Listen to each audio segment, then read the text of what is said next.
Imagine you're at your favorite park. It's a nice, warm, sunny day. You walk around enjoying the sights and sounds. Children playing on the swing set, dogs running with their owners, and geese flying overhead. It's a picturesque scene. And then you step in goose droppings. Geese and their feces are a real pain these days. Golfers run the risk of balls landing in goo. You can't walk in the parks or near a lake without watching your step. Beachgoers dodge droppings, and mothers worry about their toddlers falling face first into feces. And even the casual shopper needs to be wary of where they step in parking lots. Not only is it unsightly, but it can also be responsible for the spread of disease such as E. coli, cholera, and botulism. Stephen Van Tassel, coordinator of the Wildlife Damage Management at the University of Nebraska-Lincoln, says it's difficult to connect feces with disease outside of common sense. Certainly, I think if you stuck your finger in a dropping and then shoved it in your mouth, probably there would be a connection. That's unusual for people to do that. Geese like manicured lawns, which is why they make their homes in cemeteries, golf courses, and parks. Kirsten Peets, environmental land manager of the Mill Creek Metro Parks, says the geese take advantage of nicely mown turf.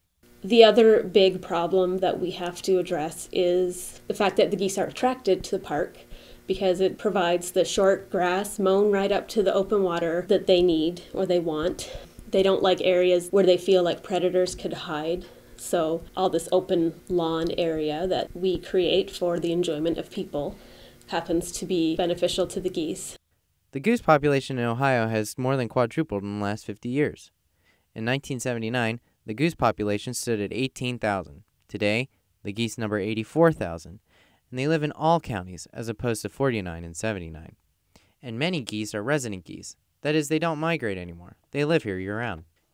People can handle their goose problem by using some of the tactics Doug Lyons, Northeast manager of Mosquito Lake, uses at his park.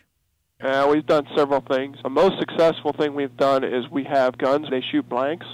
We have routed out coyotes and painted them, and we put those in various areas, and we try to move them weekly. And there's a white and a black bag in their mouth, so it makes the appearance that coyote has a goose in its mouth. We have a couple local owners that have collies that are trained to chase geese. However, not all of them work well. One of the most debated tactics is wolf silhouettes. Some people swear by them, like Mel Culp, supervisor of operations and facilities for Austintown schools, says the wooden cutouts worked wonders after he installed them around various school properties. It's pretty amazing, in all honesty. The next morning I was out in the yard when I heard the geese coming, and you could hear them coming across the sky, and they were honking.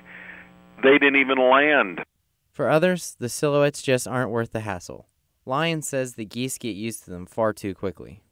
They work well when you first put them out, and then the geese seem to get used to them, and you have to move them around. Eventually, the geese are smart enough that they know they're not coyotes. But the goose nuisance isn't only felt on the ground.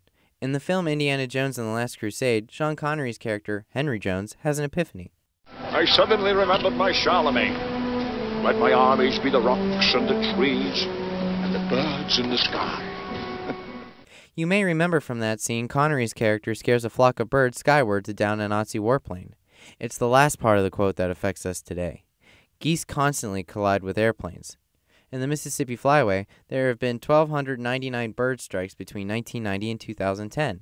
Flight 1549, now known as the Miracle on the Hudson, was brought down by a collision with a flock of Canada geese.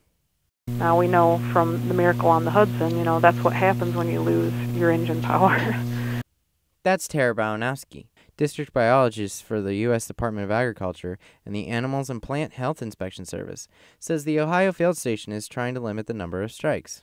They're looking at is different perceptions of different species of birds and how they can enhance detection of aircraft by birds so that the birds can avoid the aircraft altogether instead of the two colliding. The Migratory Bird Act of 1918 had a major impact on the goose population. This bill protects the birds, their eggs, and nests from being harmed by anyone without a permit. Special hunting seasons have been set up so that the overpopulation can be controlled.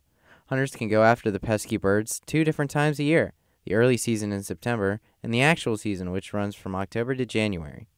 So the next time you're out for a leisurely stroll in the park or out to visit a loved one's grave, just remember a few things. A goose can defecate up to 92 times in a day.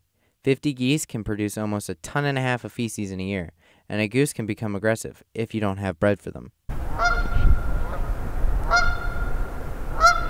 On second thought, perhaps you'd rather just stay home instead. For the news outlet, I'm Joel Anderson.